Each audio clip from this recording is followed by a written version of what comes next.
You know that feeling, that incredible rush, just pure freedom on a bike. You've been riding all day, seen amazing sights, the wind's in your hair, maybe the sun on your face, and then the day starts to wind down. Yeah. The sun dips below the horizon, right? Sky goes all fiery oranges and purples. It feels perfect. But then there's that one crucial question that always pops up. Always. Where are you actually going to sleep tonight? That's exactly it. That's where the rubber meets the road, or maybe the tent meets the ground, isn't Yeah. it? That moment, switching from that amazing ride to finding a restful, secure sleep, that's where the adventure really becomes a deep dive into being resourceful and embracing the unexpected. Absolutely. So welcome, everyone, to a deep dive into the world of bike camping and, well, tent pitching. We've tailored this specifically for you. It doesn't matter if you're just dreaming of a quick weekend getaway or, planning something huge like a multi-country expedition. Right. We're going to try and unlock the strategic thinking, the practical hacks for finding that perfect spot to sleep no matter where your wheels end up taking you. And this isn't just like abstract theory. We're drawing insights from this really comprehensive guide. It was put together by an experienced bike camper, Alex. And Alex has seen it all, really.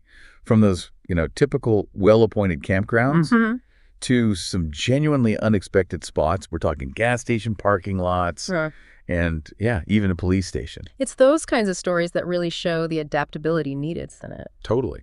And we've also gathered wisdom from, well, a whole bunch of reputable sources, buzzing social media communities, and just a ton of seasoned writers sharing their knowledge. Yeah. So our mission today is basically to unpack all the possible ways you can camp and pitch a tent.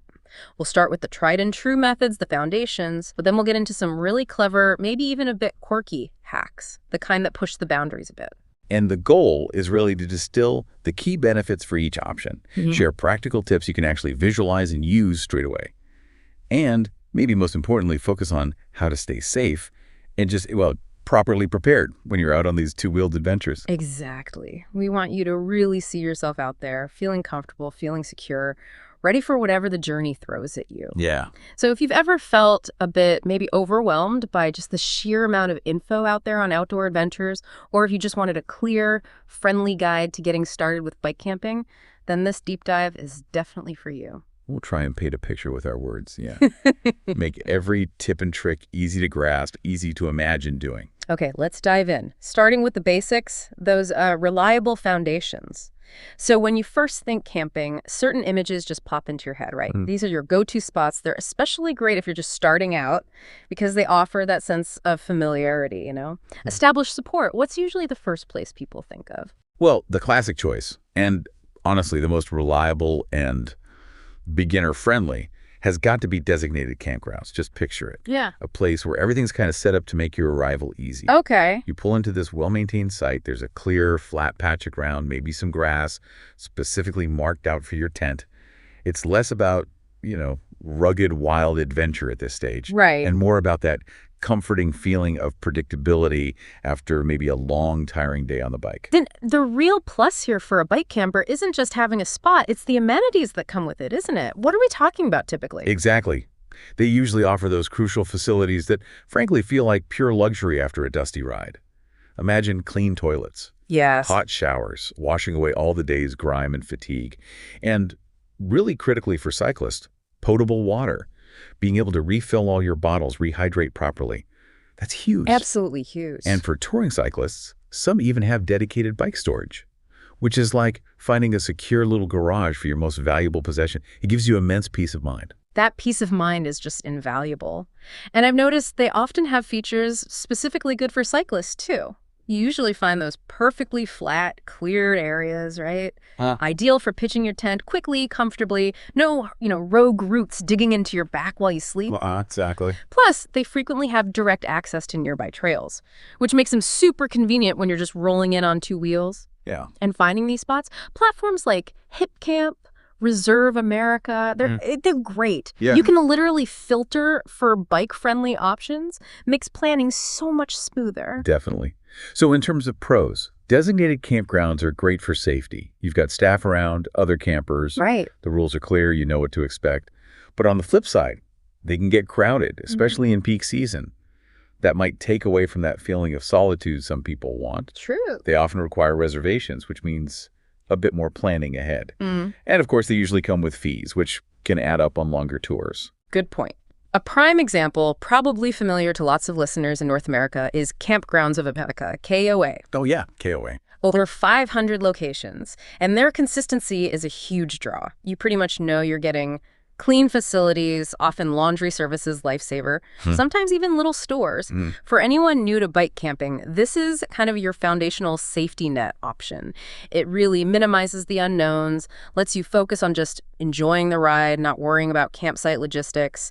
Ideal for your first few overnights, really lets you ease into the whole experience. Okay, so moving on from those general campgrounds, there's a category that's specifically tailored for people like us, non-motorized travelers. Sure. These are hike or bike campsites. Ah, right. We give them dedicated little havens, really built just for pedal-powered explorers. It really do strip things down to the essentials, don't they? Which is often exactly what a cyclist needs. Exactly. You'll typically find just the basic necessities, maybe pit toilets for convenience, simple picnic tables great for prepping a quick meal, and usually a central water supply like a spigot. Simple, yeah, but totally sufficient. Perfectly functional for a cyclist who's focused on the journey, not the luxury amenities. And this streamlined approach, it usually means they're easier on the wallet and more spontaneous. Precisely. They're often first come, first served, which gives you that nice bit of flexibility. And they usually charge just a nominal fee per person. Makes them super cost effective, especially important on longer tours where you're watching your budget. Yeah, that adds up. So the main pros are definitely affordability, their location, often in really scenic natural areas. Imagine waking up, unzipping your tent, and just seeing this breathtaking view right there. Nice. And they're perfectly tailored for cyclists. They understand your basic needs without all the extra frills you might not want or need. The natural trade-off, though, is obviously fewer amenities compared to those full-service campgrounds. Right. And because they're so good for cyclists, sometimes availability can be competitive, especially during peak season, right? That's true. Aiming for an earlier arrival is often a good strategy there. California state parks have some fantastic examples. Loads of these sites just nestled in beautiful natural settings. Okay. So if you're looking for something a bit more rustic, but you still appreciate having some designated support, this is kind of your sweet spot. It bridges that gap nicely between, say, a KOA and truly wild camping. A great intermediate step. Got it. And the third option in these sort of common categories, RV parks. Which might sound a bit weird for a bike camper. It does seem counterintuitive at first, yeah. They're primarily designed for big recreational vehicles, but surprisingly, many RV parks do allow tent camping. And this can actually offer some really useful conveniences for people on bikes. They really can. When you picture an RV park, yeah, you might think of huge motorhomes lined up. But often, maybe tucked away in a corner, you'll find a spot designated for tents. And the amenities can be incredibly useful. Access to proper hot showers, like we said, absolute luxury after a long pedal, laundry facilities, which become a total lifesaver on multi-day trips, and sometimes even electricity outlets, perfect for charging your phone, your bike lights, maybe even an e-bike battery if you have one. The real insight with RV parks, I think, is seeing them as a strategic recharge zone. They're not just a place to sleep. They can be a vital pit stop for, deep rest, resupply, getting everything charged up again. Really critical on longer tours. Good way to think about it. The pros are definitely that access to modern amenities and the fact they're often located near existing biking trails is a bonus. Okay. But they aren't always cyclist-focused. So you might find yourself sharing space with much larger vehicles, which can feel a bit odd. And the designated tent spots can be limited, so it might be harder to find a spot last minute compared to a regular campground. Right. An example here could be like sites listed by Technomedia. They sometimes highlight RV parks that have good bike trail access. It shows this hybrid option is definitely part of the bike touring landscape. Yeah. So for you, the listener, think of this as your practical strategic choice. When you really need that hot shower, clean clothes, a solid recharge, it's a small oasis of modern convenience on your journey, even if it's maybe less about the, scenic wilderness vibe. Exactly. Practicality sometimes wins. All right, now, here's where it gets really interesting. We've laid the groundwork, right? The familiar, the reliable options. But what happens when the road truly takes you, off the map? And those established campgrounds are just nowhere in sight. Yeah. That's where Alex, our seasoned source, and other adventurous riders really start pushing the boundaries. These next options speak to a completely different kind of freedom. If we connect this to the bigger picture, these more unusual options. They offer maximum freedom, maximum solitude, which is incredibly appealing to a lot of bikepackers. Definitely. But that huge freedom also demands a much higher degree of self-sufficiency. You need real situational awareness and a solid understanding of local rules because you're often stepping way outside the established infrastructure. Absolutely. Right. Let's dive into dispersed camping.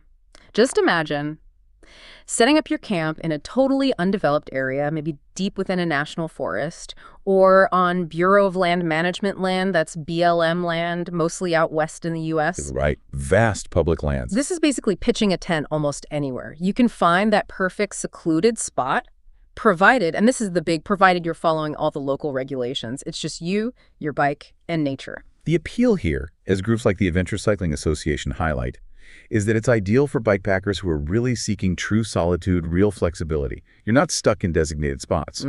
So you can often camp much closer to your route or find that absolutely perfect untouched viewpoint. The real insight here, I think, is that it's not just about no fees. It's about a total shift in mindset. You go from being a consumer of amenities to being a self-reliant steward of the environment you're in. That freedom comes with a really profound responsibility. And with that profound freedom comes some significant demands. The cons are pretty clear. It requires complete self-sufficiency. Total self-sufficiency. No amenities whatsoever, no toilets, no water taps, just you, your gear, and your ingenuity. You also need a really strong understanding of local rules and regulations. This isn't a free-for-all. You have to know exactly where you're allowed to camp. Crucial. Safety is a huge consideration, too. It's vital to check for potential hazards, like local wildlife could be bears, mountain lions, maybe venomous snakes, depending on where you are. Yeah. Or unstable terrain, like a steep, rocky slope, or an area prone to flash floods. And maybe, most importantly, always, always, always make sure you are not on private land without getting explicit permission beforehand. Trespassing is a big no-no. Absolutely. So for you listening, this option is really for the self-reliant adventurer. Someone who's ready to embrace the wild, be fully responsible for their own safety, their own impact. You're essentially becoming a temporary, respectful part of the wilderness, leaving no trace behind when you go. Building on that idea, we have wild camping. Sometimes people call it freedom camping in certain places. This is pitching your tent in remote, non-designated areas. Sounds very similar to dispersed camping. Very similar, yeah. But the crucial difference lies in the legal regulations, which can vary massively depending on the specific region or country you're in. Indeed. It's quite common and generally tolerated in places like Scotland, for example. Yeah. They have a long tradition of responsible access to land. As long as you're discreet, follow leave no trace principles. Okay. But then you go south to England, and it's strictly restricted without explicit landowner permission, as sources like Valley and Peak point out. And regulations vary wildly in other parts of Europe or New Zealand. So you absolutely have to do your homework for each specific location. Right. The pros: maximum adventure, profound solitude, and often, completely free. The cons, though, are pretty significant. Those legal restrictions in many places are a huge hurdle. Ignoring them can lead to fines or, worse, getting kicked out. Then there's the potential for wildlife encounters again. And like dispersed camping, absolutely no facilities. Safety considerations are paramount here. Try to avoid staying longer than maybe a night or two in one spot. That minimizes your environmental impact, reduces the chance of attracting wildlife. Good point. And always, always adhere strictly to leave no trace principles. Pack out everything you pack in, make it look like you were never even there. Just imagine packing up, leaving nothing but maybe a slightly flattened patch of grass. Even that recovers quickly. Yeah, exactly. For you listening, this type of camping takes real courage, thorough preparation, and an unwavering respect for local laws and the environment. It's for those truly seeking to merge with nature, to become almost an invisible visitor, leaving only good intentions behind. Okay, now let's pivot a bit. From the truly wild to the, well, delightfully unconventional, unique and quirky sites. Ah, these are fun. We're talking about places designed to be an experience in themselves. Think about sleeping in a converted school bus, maybe, your bed's nestled in this cozy, wheeled little haven, or maybe an old helicopter that's been transformed into a sleeping pod. I've even seen ads for whimsical tree houses you can rent. These are definitely not your average camping spots. No, definitely not. These kinds of hidden gems are often discovered through specialized platforms, like campsites.co.uk is one example. Yeah. The pros are obvious. They provide a truly unique, memorable experience, something you'll be talking about for ages. Yeah. And they often come with some amenities, maybe a real bed, quirky decor. Yeah. Feels less like traditional camping and more like a novelty getaway. The cons, naturally, are that they can be significantly more expensive than traditional camping. You're paying for that unique experience, right? And they're generally less practical for pure bikepacking just because they have fixed locations, often a bit out of the way. You can't just easily stumble upon one on your planned route. Safety is also a unique consideration here. You always need to make sure the site is secure and maybe meticulously check for structural safety, especially if you're looking at something elevated like those tree houses.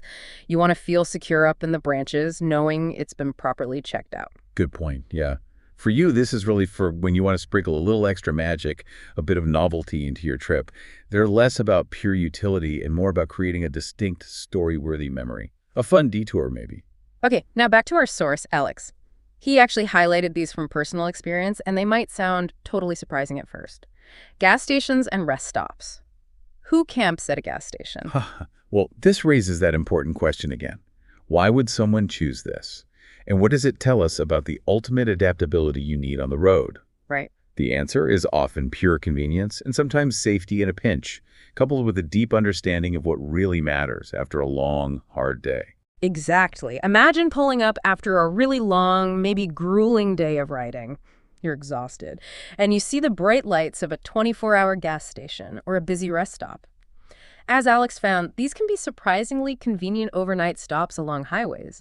What's kind of amazing is they often have 247 activity, accessible toilets, and sometimes, if you're really lucky, even showers. Bonus. This constant human presence, the visibility, it creates a real, albeit unconventional, sense of security, especially if you're traveling solo. It's a very practical solution sometimes. The pros are, Yeah. they're often free, they offer that degree of safety due to visibility and activity, and you have access to basic amenities like restrooms, Yeah. maybe even a convenience store for snacks or coffee in the morning. Yeah. The cons are pretty clear, though. They can be incredibly noisy, especially right off a busy highway. Trucks pulling in and out, All night, yeah. and they offer very limited privacy, obviously. And remember, permission isn't always guaranteed, which leads us to safety considerations. Always, always seek explicit permission from the staff first. Don't just set up. Be mindful not to block any access points you don't want to get in the way of trucks or cars.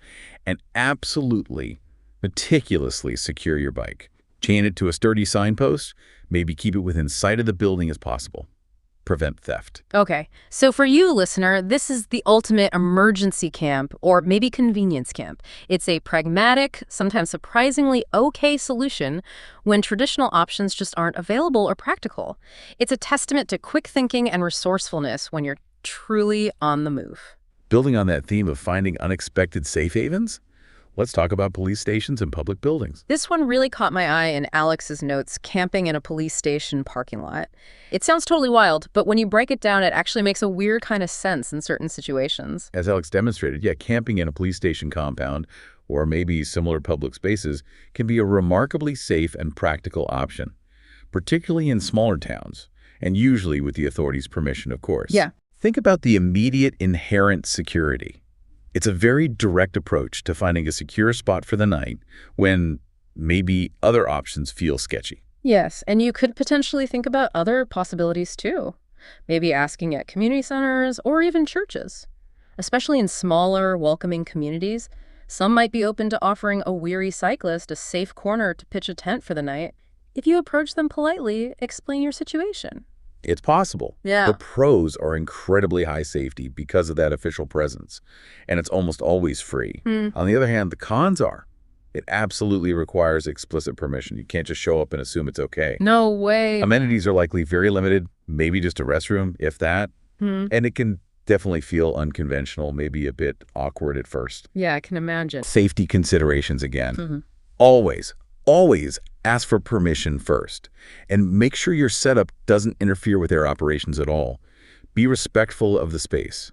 Imagine setting up your tent quietly in a discreet corner of a parking lot, totally out of the way, and just feeling that profound sense of security knowing you're right there. Okay. For you, this is maybe a powerful testament to the kindness of strangers sometimes, and definitely a creative solution for those truly unique circumstances where you just need a secure, no-frills spot. A great example of human connection and trust you can find on the road. Okay, so beyond those main categories we've covered, the bike camping community, well, as you'd expect from a group of pretty resourceful adventurers. Yeah. They've come up with some truly ingenious solutions, some real hacks for finding a place to sleep. It's where necessity really sparks creativity. Right. It's fascinating how practical needs and just innovative thinking weave together to solve common bikepacking challenges that aren't always conventional, but they really highlight the incredible adaptability and community spirit among cyclists. Let's start with one that definitely comes with a big, flashing caution sign. Almost a do not attempt unless absolutely necessary kind of warning. Abandoned buildings. Okay, yeah, proceed with extreme caution here. This is rare, often risky. While a few cyclists, apparently with explicit prior permission, and that's the absolute Key phrase. have found temporary shelter in abandoned structures, it is fraught with peril. The dangers are just immense, aren't they? Think about structural instability. A floor could collapse. Hidden hazards like broken glass, maybe exposed wires, even unpleasant stuff like drug paraphernalia. Yeah, sadly. And crucially, the very real legal issue of trespassing if you don't have that explicit permission. That can lead to serious legal trouble. This is really a last resort idea, and you'd want to thoroughly understand the substantial risks involved before even considering it. Almost always better to find another option. Agreed. Okay, moving to something much more scenic. Beaches. Imagine setting up your tent with that rhythmic sound of waves as your lullaby. Oh, lovely. Waking up to the vast, open ocean, maybe a sunrise over the water. Coastal areas can offer incredibly scenic camping spots, a truly serene and unforgettable experience. God, there's always a but with the good ones. Always a but. These come with critical, non-negotiable considerations. It is absolutely crucial to check the tide schedules. Yes. You need to avoid setting up below the high tide line and getting swamped while you sleep. You definitely don't want your tent becoming an unexpected flotation device in the middle of the night. Ha ha ha, no. And you must always verify local laws about beach camping. Many beaches have strict restrictions or outright prohibit overnight camping, especially in populated areas or protected nature zones. This is all about enjoying nature responsibly and safely, respecting both the environment and the local rules. Makes sense. And finally, a really heartwarming and sometimes overlooked option, community-hosted sites, like those found on platforms such as Bikepacking. Yes, this is where the magic of the cycling community really shines through.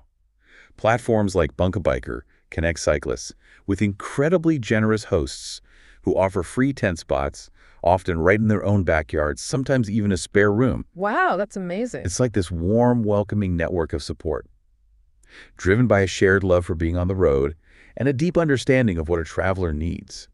You see this kind of community generosity across various motorcycle and bicycle touring communities. It's a true testament to human connection. Yeah. For you, the listener, this is a fantastic way to not only find a safe and free place to sleep, but also to connect with locals, experience genuine hospitality, and add a really social and enriching dimension to your trip. Imagine sharing stories with a local family over a cup of tea before you pitch your tent in their garden. It's a beautiful, immersive aspect of travel that you just don't get in a standard campground.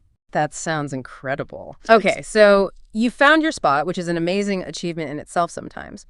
Now, the crucial next step. How do you actually get your shelter, your tent, set up efficiently and securely? This is where your mobile home truly takes shape, and mastering this is absolutely key to a comfortable and safe night. And this raises that important question. Why is proper pitching so critical? It's beyond just being comfortable, Yeah. right? It's fundamentally about safety, it's about resilience against unpredictable weather, and ultimately it's about getting a good night's rest. That allows you to recover and actually enjoy the next day's ride. A poorly pitched tent can mean a miserable, wet, maybe even dangerous night, and that can compromise your entire trip. Totally. Okay, let's walk through the standard tent pitching steps. These are the essentials you really need to get right. Proper tent pitching is just crucial for both comfort and safety, protecting you from whatever the elements decide to throw your way. Okay, step 1. Choose a spot. Sounds obvious, maybe, but there's a real art to it, especially when you're tired at the end of the day. You want to select flat, level ground. Really try to visualize it like a perfectly smooth, even bed just waiting for your tent. Okay. Then carefully clear away any hazards. Make sure it's free of rocks, sharp sticks, pointy roots, anything that could not only make for uncomfortable sleep, but could actually damage your tent floor. Think of them as little hidden spikes waiting to poke through, so just sweep them clear. Good advice. And this is super important too. Avoid low-lying areas. Stay away from any dips or hollows in the ground. Those are the places prone to collecting water if it rains. You can almost visualize water pooling there if you look closely. Yeah, you can usually tell. And you definitely don't want to wake up in a puddle. Also, remember to check overhead. Look up. Check for any widowmakers. Those are dead branches hanging precariously that could fall on your tent during the night, especially if it gets windy. Crucial check. Look up. Make sure your canopy is clear. A falling branch is definitely a lesson you only want to learn secondhand. Ouch. Yeah. Okay, step 2. Lay a footprint. This is pretty much non-negotiable for keeping your tent in good shape and adding comfort. Use a ground tarp, often called a footprint, under your tent. Visualize it like a protective shield, right? An extra layer of defense for your tent space. Okay. Which side up, usually? Generally, the shiny side of the tarp should face up. That's often a reflective surface designed to help bounce ground moisture and maybe some ground cold away from your tent floor. It also acts as that crucial barrier against abrasion from rough ground. It's like adding an insulating protective layer underneath you. Got it. Step 3. Assemble the tent. First, carefully spread the tent body out flat on your chosen spot, on top of the footprint. Lay it out evenly, like you're unfolding a big specialized blanket. Then follow your tent-specific instructions. They're all slightly different to insert the poles forming the tent structure. You'll see it start to take shape, like this lightweight, ingenious shelter just spring into life. It's quite satisfying, isn't it? It is. Once the frame is up, secure it firmly with stakes into the ground. Pull the fabric taut so it's nice and firm, resisting wind better. Finally, for that all-important weather protection, attach the rainfly. Make sure it's properly oriented. Usually there are clips or labels, and pull it tight too. Visualize it as your waterproof shell, completely covering and protecting your inner sleeping area from rain and wind. Okay, step 4. Secure guy lines. These are your tent's extra anchors. They are incredibly important for stabilizing the tent, especially when it gets windy. Think of them like strong ropes pulling the tent outward, creating essential tension and distributing stress across the structure. And how do you stake those out for best effect? Right, the angle is key. Angle the stakes toward the tent, maybe at about a 45-degree angle into the ground, not straight down or away. Think of it like driving a wedge. This angle maximizes the ground's resistance and leverage. It gives you far greater stability against high winds than a stake just pounded straight down wood. Prevents your tent from trying to become a kite. Ah, good tip. And here's maybe the single most important tip for a stress-free first night out. Step 5. Test at home. Yes, please do this. Please, please, please. Practice setting up your tent before your trip. Do it in your backyard, your living room, whatever. This helps you get totally familiar with the process so you're not fumbling in the dark or, worse, in the pouring rain when you're exhausted. It also lets you check for any missing parts, like a misplaced pole section or maybe you forgot the bag of stakes. Happens. For you, listener, this is truly the bedrock of a successful, comfortable first night out. It builds your confidence long before you even hit the road. Absolutely essential advice. Now, beyond the standard setup, the bike camping community, being resourceful, has developed some really clever, unusual pitching hacks. These are for those moments when traditional methods just won't cut it. Shows incredible ingenuity. Okay, like what? Let's start with concrete pitching. What if you are on a hard surface, like that gas station example, or maybe a paved area in a city park? Traditional tent stakes just won't go into concrete, right? Nope, not happening. The solution is surprisingly simple and resourceful, though. Instead of stakes, you use heavy objects. Find some large rocks nearby, or even just use your fully packed bike panniers and gear bags to weigh down the tent corners and guy lines. Oh, okay. Imagine your loaded gear bag becoming a vital anchor, just holding your tent securely in place. Also, it's really vital here to lay an extra ground sheet or tarp under your tent, even more important than on soft ground. This protects the tent floor from abrasion on that rough, hard surface, preventing holes and really extending the life of your gear. Makes sense. Okay, what else? Another brilliant hack, especially for those really prioritizing minimal weight and maybe maximum connection with nature, is using a tarp shelter. Right. For ultralight bikepackers, a simple flat tarp can completely replace a full tent. Reduces your pack weight significantly. How do you set that up, though? Meets structure, right? It does require a bit of creativity, and an understanding of angles and tension. You can secure the tarp using parts of your bike, for instance. Your handlebars, or maybe even a wheel propped up, can act as makeshift poles to create height and structure. Clever. Or you can use nearby trees, if they're available, stringing lines between them to create a taut, minimalist open-air shelter. This method is incredibly light, packs down tiny, and allows for a really profound, immersive connection with your surroundings.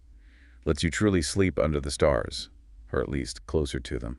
Cool. And finally, a growing trend, especially for those who like to be off the ground, hammock camping.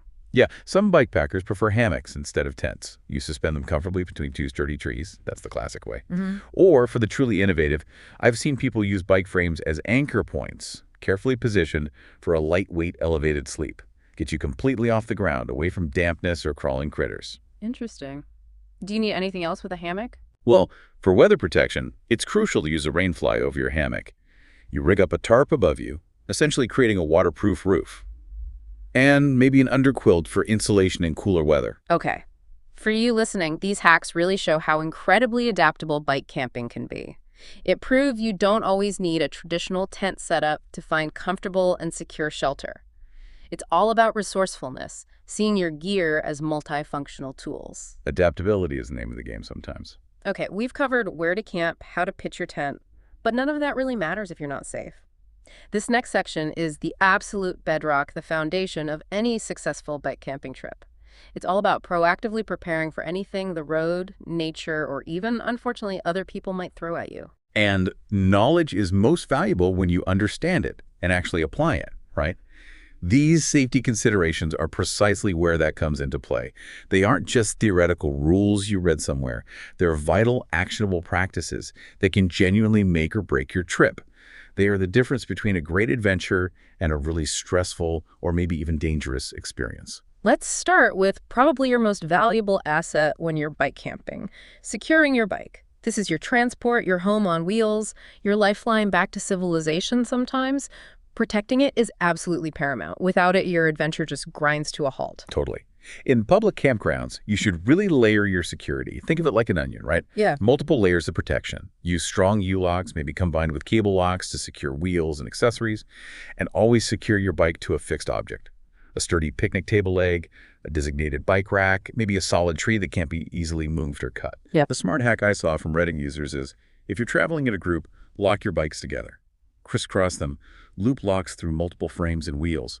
This creates a much larger, more cumbersome mass, makes them significantly harder for a single thief to just pick up and walk away with, or toss into a van. That's a great visual, like a big metal tangle. You might also consider using a bike cover or even just a simple tarp to reduce its visibility, make it less obviously appealing to potential thieves. That's advice you see from sites like Bicycle Travelers. Out of sight often means out of mind and maybe out of trouble. Good point. In more remote areas, like when you're dispersed camping or wild camping, theft is generally less likely just because there are fewer people around. But even there, it's not zero risk. A lightweight cable lock, maybe just tied to a tent stake or a small tree, can deter casual opportunists. It won't stop a determined thief with tools, but it stops someone just walking by and wheeling it away. Right. And here's a really clever, low-tech one I loved from a writer on bike forums.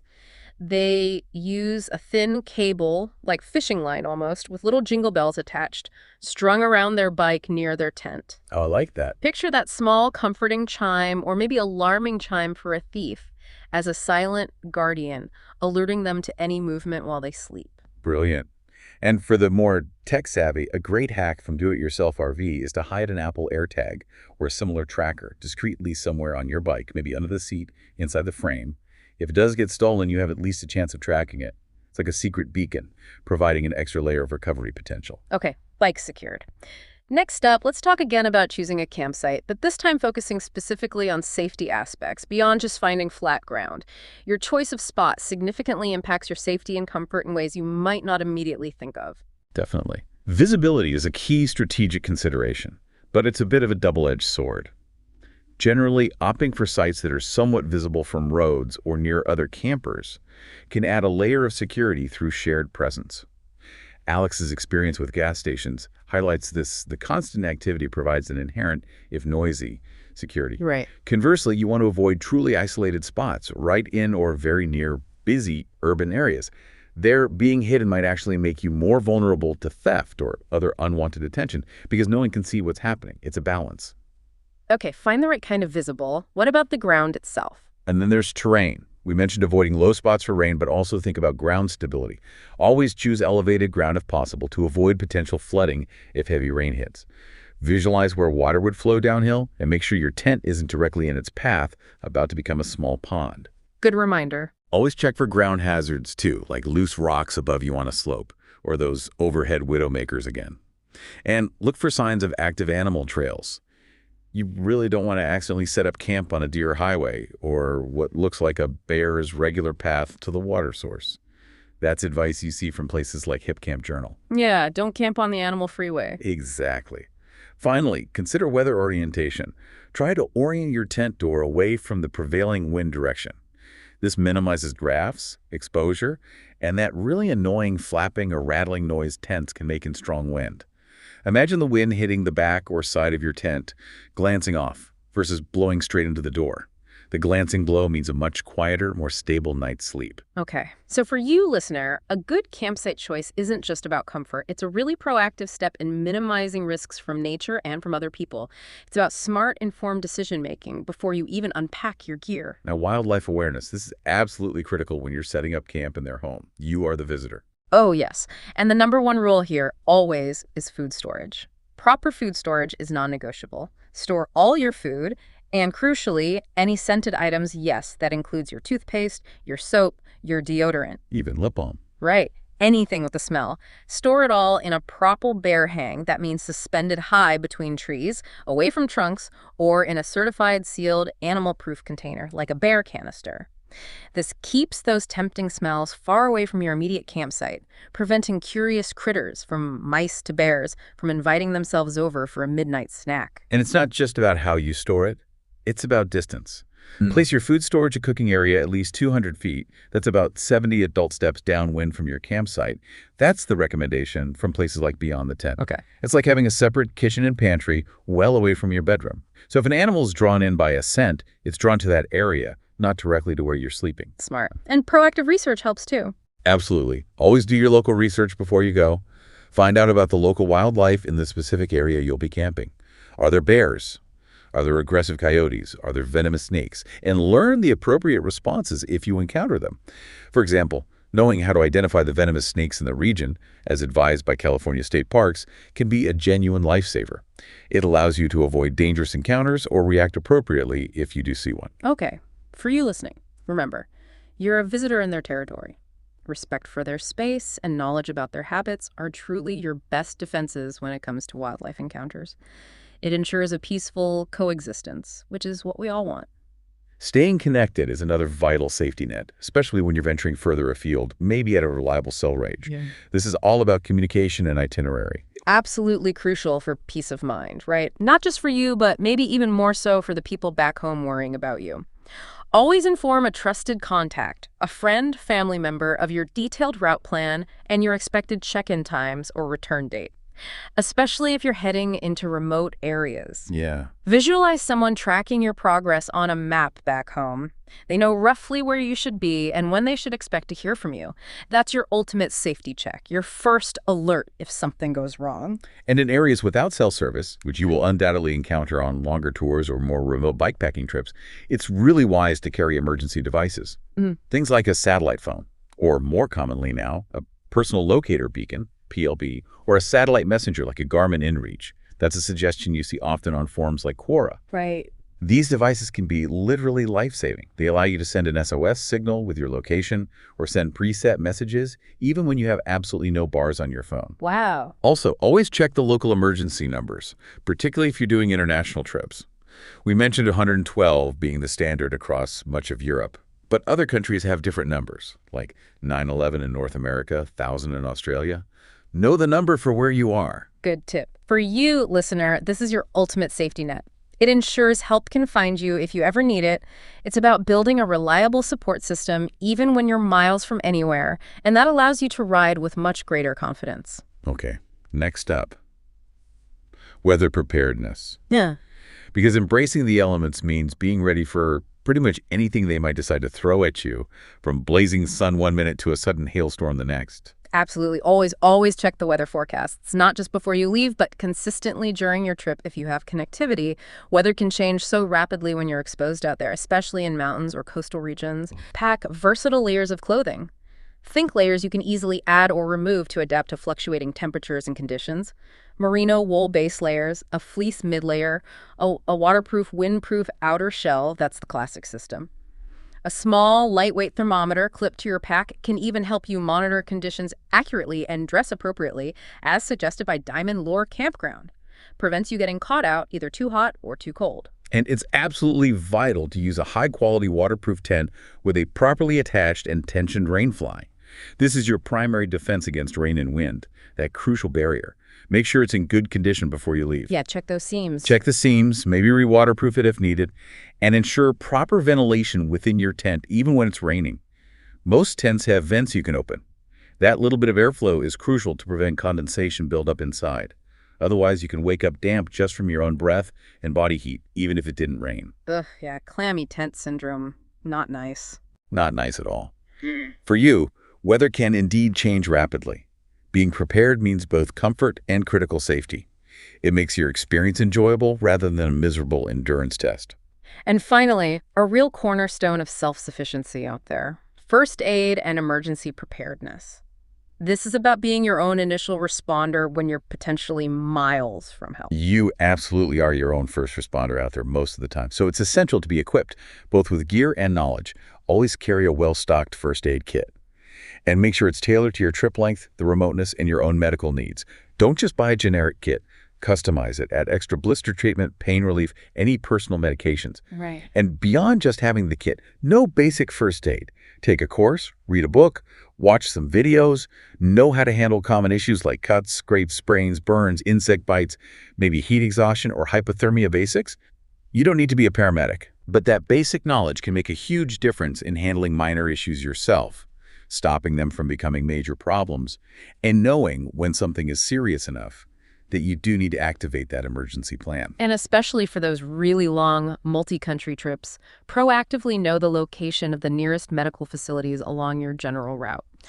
You can mark potential hospitals or clinics on your map or navigation app before you set out. Yeah, good planning.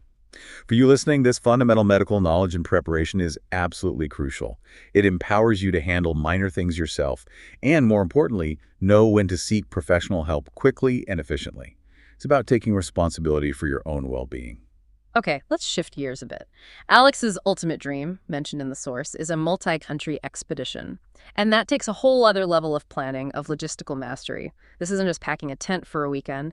It's navigating diverse cultures, international borders, vast distances. It's epic. It really highlights the idea that true mastery in any complex endeavor, like long-distance bike travel, involves comprehensive, meticulous planning and incredible adaptability, especially when you're crossing international borders, encountering entirely new cultures, different languages, different legal frameworks. It's a grand adventure for sure, but it requires preparation on a truly global scale. Let's talk about route planning for such an epic journey first. You really need to leverage the right tools and information effectively. Use resources like Bikepacking.com. They have amazing route guides, often user-submitted, that integrate bike-friendly campgrounds and highlight scenic trails all over the world. Yeah, fantastic resource. And apps like HipCamp or Komoot can become your best friends on the road. They help you identify potential camping spots along your path, even in foreign countries, often with user reviews and photos to give you a better idea of what to expect. And for the international specifics, the research becomes much more intricate and absolutely non-negotiable. You have to research visa requirements for every single country you plan to enter. Understand their specific border crossing points, the procedures, maybe even expected fees or bribes in some areas, sadly. Oh, okay. And meticulously check camping regulations for each country. Remember our earlier discussion about wild camping, how it's okay in Scotland but mostly illegal in England. Those kinds of nuanced legal differences exist everywhere, and they are absolutely critical for a smooth and, well, legal journey. Ignorance is not an excuse at a border crossing or when confronted by authorities. Right. For you listening, every hour spent planning is probably worth 10 hours saved in frustration on the road. Preempting those bureaucratic hurdles, understanding the legal differences, it saves major headaches, potential fines, and frankly allows for more enjoyment of the actual ride. It's all about strategic forethought. Okay, when it comes to gear and supplies for these huge multi-country trips, the philosophy shifts even more profoundly towards minimalism and absolute efficiency. Weight becomes everything. That's right. The core idea is a relentless lightweight focus. Invest in lightweight multi-use gear wherever possible to significantly reduce the overall weight you're carrying. Think about it. Every extra pound feels like 5 after hours of pedaling, day after day, week after week. Oh, yeah. A compact tent that packs down tiny, or maybe a versatile hammock system, as suggested by the REI bikepacking checklist, can make a huge difference in your endurance, your comfort, even your enjoyment levels. And you absolutely must carry comprehensive repair kits, not just for your bike spare tubes, multi-tool, patch kit, maybe spare cables, chain links because mechanical issues will happen, often miles from a bike shop, but also essential tent repair materials, patch tape for a tear in your fly sheet, maybe a pole splint. Being able to fix your shelter is critical. Good point. For food and water, you need to plan carefully for remote stretches between towns where resupply might be sparse, unreliable, or non-existent. Carry enough high-energy food to bridge those gaps. And use collapsible water containers, bottles, or bladders to maximize carrying capacity when you need it, but save space when they're empty. Water filters or purification tablets are usually essential too. Okay. For you planning that big trip, remember, every single ounce counts when you're carrying it yourself for days, weeks, maybe months on end. Smart, strategic gear choices are absolutely key to making your expedition an enjoyable journey, rather than a grueling test of pure endurance. Choose wisely. Beyond the physical logistics, cultural awareness is just paramount for any international travel, and maybe especially when you're rolling through small towns on a bike, potentially relying on the kindness of strangers for things like water or maybe even a camping spot. This is so important for smooth interactions and for having truly enriching experiences, right?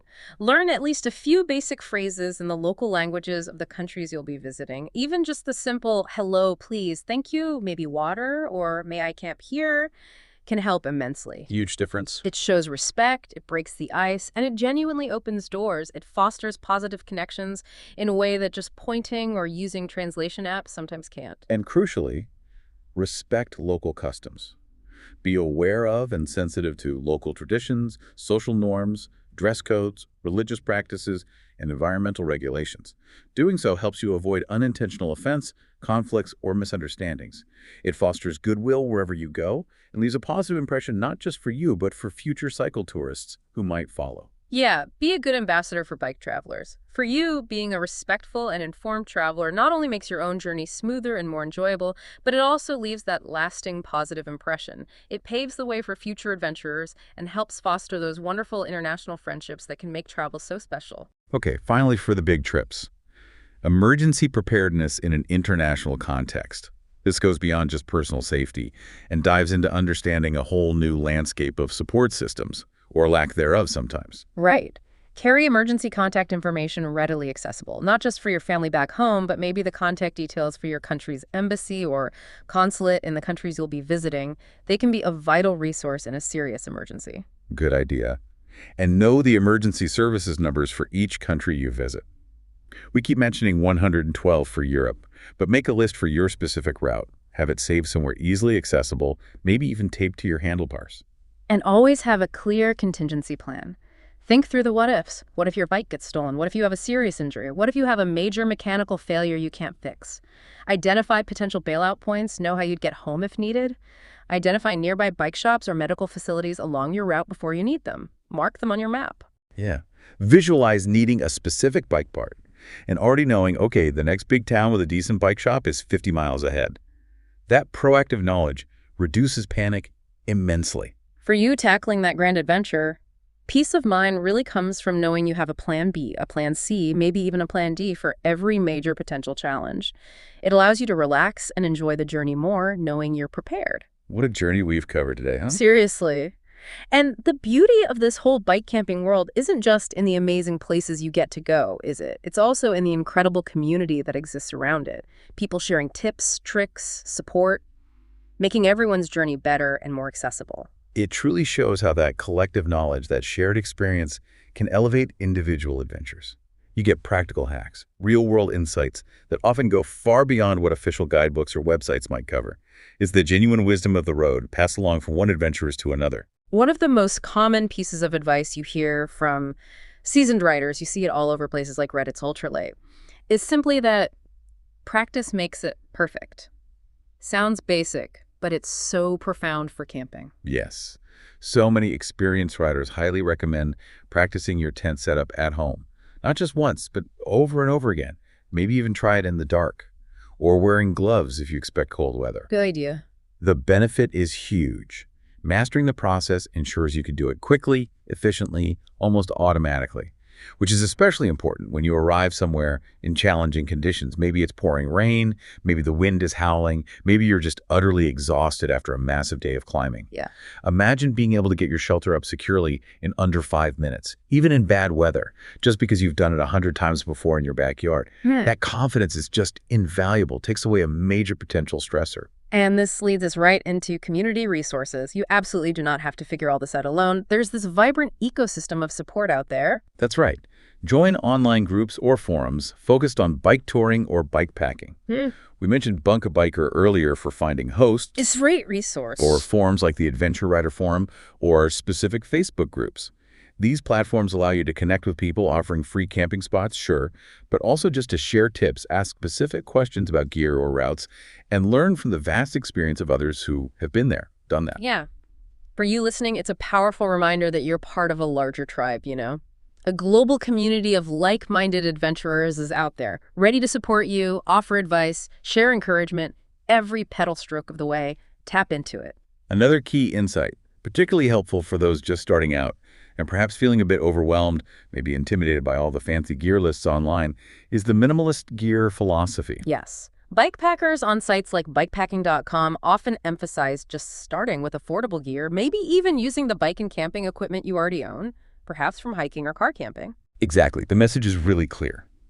Don't feel pressured into thinking you need to immediately invest thousands of dollars in super expensive, ultralight, specialized equipment right from the get-go. Right. Get out there with what you have first. Go for a short overnight trip close to home. See what works for you on your bike in your conditions.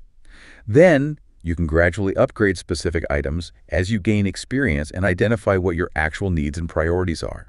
Maybe you decide a lighter tent is worth it for you, or maybe you find your current setup is perfectly fine. For you listening, this really helps break down potential financial barriers to entry.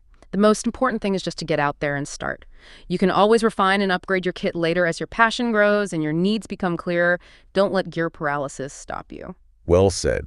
And finally, a really clever, maybe slightly cheeky one that speaks to the resourcefulness and sometimes the necessary street smarts of the community. Stealth camping tactics related to bike security. Okay. Like what? Well, some riders suggest deliberately making their bikes look a little less appealing, less shiny, less expensive to potential thieves, especially if they have high-end bikes. How? For instance, strategically adding some electrical tape or even superficial scratches to parts of the frame, or wrapping certain sections with old inner tubes or cloth tape to disguise expensive components like carbon forks or fancy group sets. Make it look beat up. Kind of.